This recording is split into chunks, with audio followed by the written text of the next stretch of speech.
All right, so we're on to another video here as far as ecology goes. And again, ecology can encompass an individual here, everything it does to survive.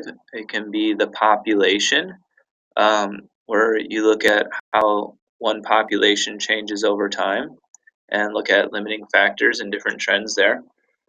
You can look at the community, which is what this video is mostly going to focus on, where it's all the living things in an area and the interactions that influence the populations of each individual. You can also move up to ecosystems, where you get into the abiotic factors and the nutrient cycles and how everything influences every other thing. So again, this video is going to focus on communities and all the living things in a given area and how they impact each other. So the last video we looked at populations, how um, one organism in an area changes over time, or one species changes its overall numbers in a given time. And you have another species alone um, changing its population over time. But now what this video is really focused on is what happens when you put these two together. What happens when you have multiple species living within the same environment? How do they influence each other's populations? So again, last video we look at the moose population and the different limiting factors that could affect their carrying capacity and all of that kind of stuff. Now, in this part, we're looking at not just the moose, but the wolves and how their populations fluctuate with each other. So, as we continue to move on here, and I mean, and you can see this trend, right? As the moose go up, the wolves will also go up. And as the wolves are up, the moose are going to go down.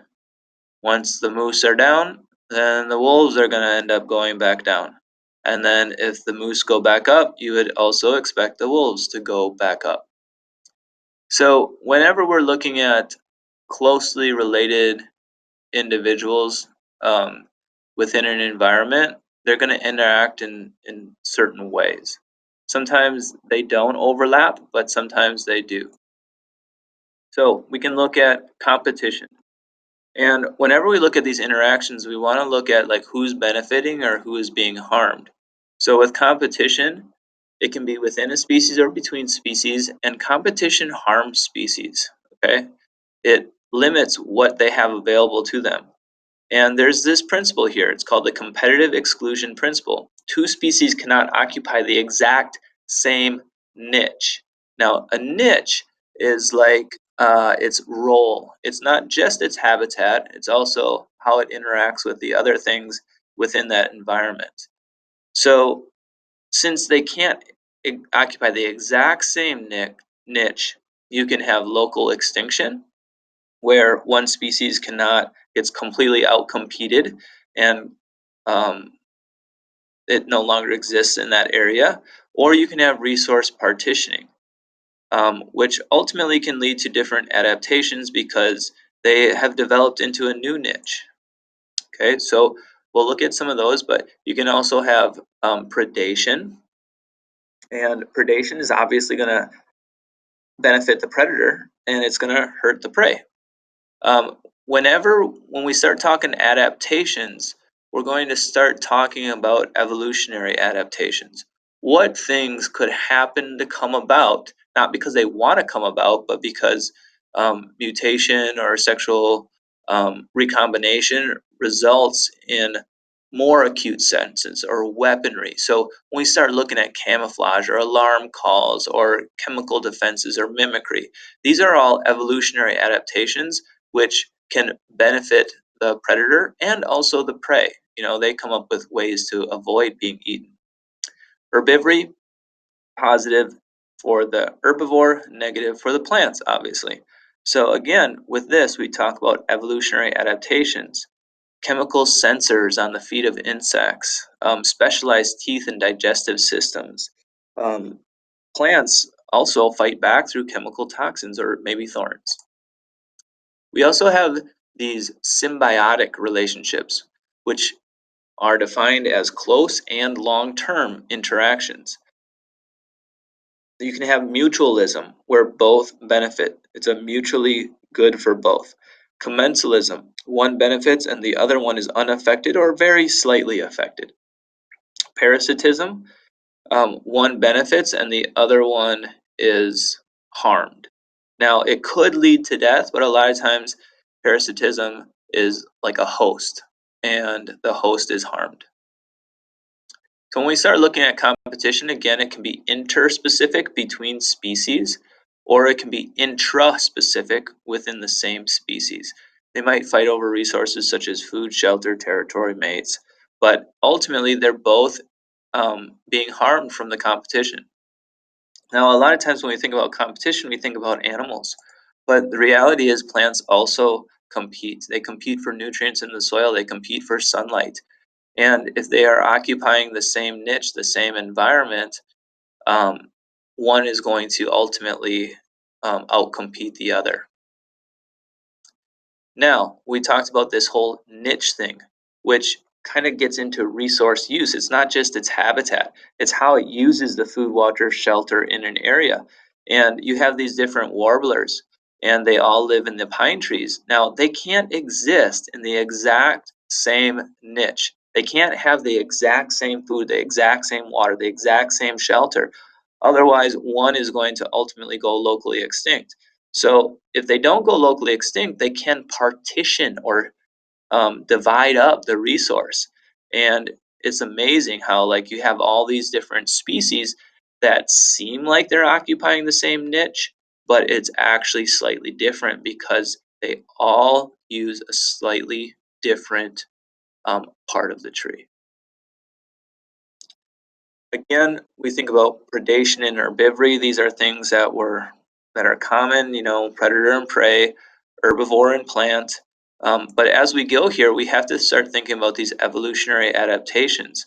One of the most amazing things I've ever seen, and my favorite thing at the aquarium in Chicago are like the sea dragons or the seahorses, where they blend in and they look and they move so slow and they just kind of wave in the water that it's hard to see what is like the algae and what is the actual sea dragon. It's unbelievable.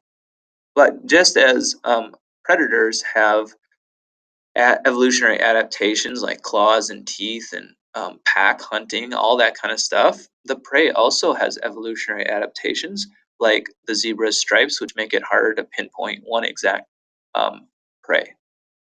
In addition, we think about herbivores having specialized teeth and digestive systems in order to make the best use out of the plants, but the plants also have thorns too, which make them less um, less of a target, I guess. Now, as we get into symbiosis, we have closely related things that last for quite a while. So, mutualism, they're both benefiting. The bird's getting the nectar, but as in this process, the plants are also um, being cross pollinated and fertilized because of this relationship. This is one that we've talked about quite a bit. In legumes, the bacteria form a symbiotic mutualistic relationship with the plant. So the bacteria get a place to live, they get access to the same resources that the plant is drawing in. But in addition, the bacteria help the plants because they fix nitrogen out of the air and into the soil, and that nitrogen helps the plant grow. Commensalism is where one benefits and the other one is hardly affected. So you have this giant whale, right? The barnacles that are attached to the whale really aren't affecting the whale, but this provides shelter and an important resource for the barnacles. How about like a bird nest? Is it really affecting the tree? No, but it is very important for the bird. One benefits, the other one isn't affected. Commensalism. We also have parasitism, and a lot of times we can think of parasitic worms living in the guts of a dog. And again, this is providing less nutrients being absorbed into the dog's body from what it eats. Now, this is definitely benefiting the worm, but it is harming the dog. And there are some crazy parasitic relationships, like with these wasps that actually like lay their eggs into aphids. Pretty incredible ways of hijacking another organism. So one way to look at this is we look at these close relationships. So what this is saying is that these plants are growing together. They're attached to each other. Now, at this point in time on the graph, they're going to become separated. What happens to the plants in the future depending on how they are, their relationship status? So if we have these two plants and they're in a mutualistic relationship and you separate them, they're both benefiting currently while they're attached. Once they're separated, they're not going to get the benefit from each other, and you'd expect their mass to not continue growing at the same rate as what they were before. Now, if you have a parasitic relationship between these two plants, one is benefiting, the other one is harmed. So once you separate them, you would expect the host to do better and the parasite to do worse. So it's not always about competition. There can be cooperation as well. And you have families of organisms that put themselves at harm's way for the benefit of the entire colony, like the lookouts and meerkat societies.